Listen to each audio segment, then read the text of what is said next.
السلام علیکم ورحمۃ اللہ وبرکاتہ۔ الحمد للہ رب العالمین والصلاة والسلام علی رسولہ الکریم، اما بعد۔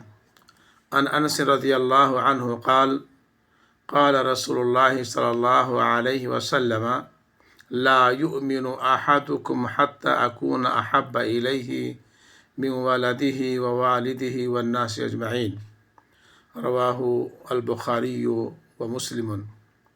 معزز سامعین، بخاری اور مسلم کی روایت ہے، حضرت انس بن مالک رضی اللہ تعالی عنہ بیان کرتے ہیں کہ اللہ کے رسول صلی اللہ علیہ وسلم نے ارشاد فرمایا کہ تم میں سے کوئی شخص اس وقت تک مومن نہیں ہو سکتا جب تک کہ وہ مجھے اپنی اولاد، اپنے ماں باپ اور تمام لوگوں سے زیادہ محبوب نہ سمجھے۔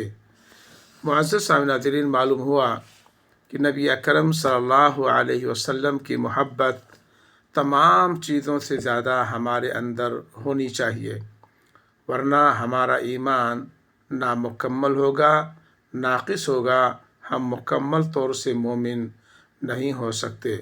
اللہ رب العالمین سے دعا ہے کہ اللہ تعالی ہمیں اپنے نبی جناب محمد رسول اللہ صلی اللہ علیہ وسلم سے بھرپور محبت کی توفیق عطا فرمائے۔ والسلام علیکم ورحمۃ اللہ وبرکاتہ۔